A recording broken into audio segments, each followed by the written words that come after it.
Yesu nashimwe. Amen. Nimumpere Yesu amashi. Amashi menshi kuri Kristo Yesu. Jewe mpagaze ngaha mfise intahe zitatu.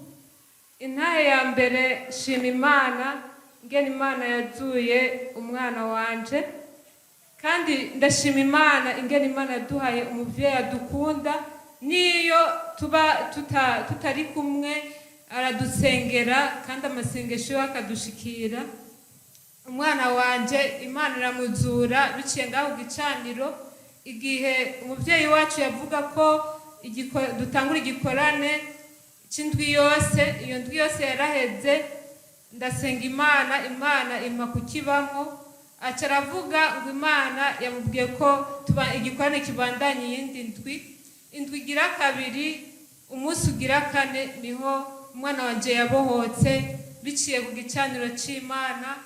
Umuvyeyi wacu yagiye mu mpwemu, yamaze umwanya munini ariko arasenga, yatura izina ry'umwana wanje. Nshitse muhira nasanze umwana ariko aratwenga anezerewe bidasanzwe. Umwana wa yari ameze gute?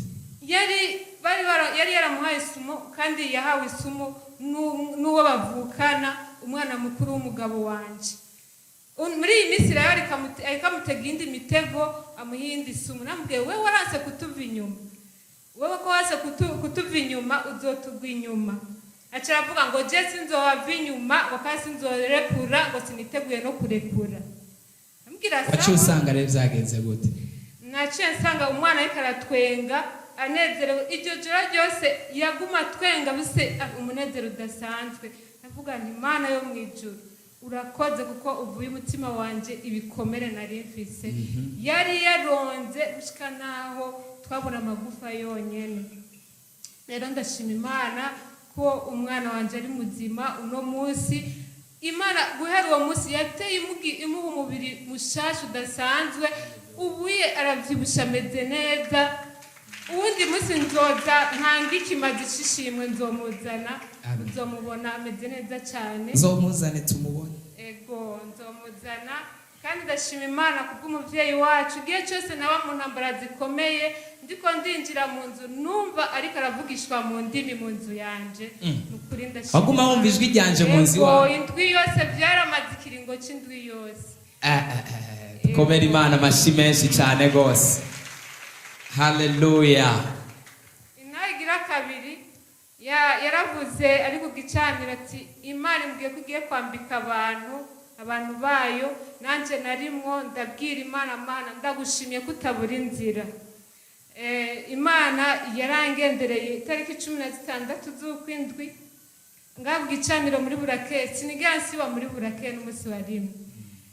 Ngaha muri Burakeye uwo munsi haza ubuhanuzi buvuga ingene Mefibosheti Imana yamukuye Lodebari. Uwo munsi narose amakuru meza kuva mu gitondo gushika ku mugoroba. Niwo munsi Imana yamezagiye, ndonga ibitenge bibiri bishasha. Imana mwimera icubahiro. Hallelujah. Ego. Hanyuma ca gatatu biciye muri wa munyu wasengera, Imana yarabohoye mwene data asenga muri Vivante. Yaramaze imyaka 4 atarabona n'inda ikoroka. None Imana ishimwe yambwiye ati uhindura isengesho. Imana yarishuye, kuko namubwiye ngo umukozi w'Imana yavuze ngo nubwo uzafata agatete kamwe ukagashira mu mazi kugira ngo uwo munyu ntuzokumvikana, uzofata agatete kamwe, kandi nanje ndizera Imana kamwe konyene ushire mu mazi, umugabo wawe ntazomenya n'ikintu wakoze, muze murayanywa. Biciye rero muri urya munyu Imana yakoze igitangaza. Ubu rero Imana yaramwibutse umuryango.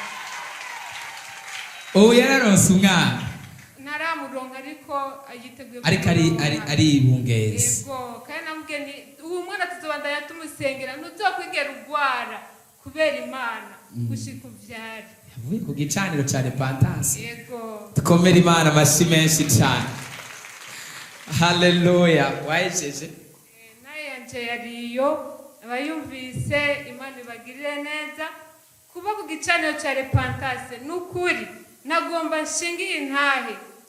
Kuva umunsi natanguye kuza muri Burakeye, ujya mukozi wa Satani nyene yambwiye ngo wewe ngo wamugenda ku mupfumu. Ndamubwira James umupfumu rero akomeye ni kandi uragowe cyane ntugiye kumubona.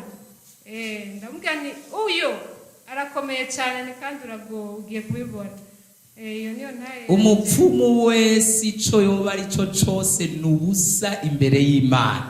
Nta kintu na kimwe barabizi, bama bagerageje baratsinzwe, kuko twebwe babayeho intsinzi yacu yaramaze kubaho, kuko Kristo Yesu yaduremeye intsinzi mbere yuko babaho.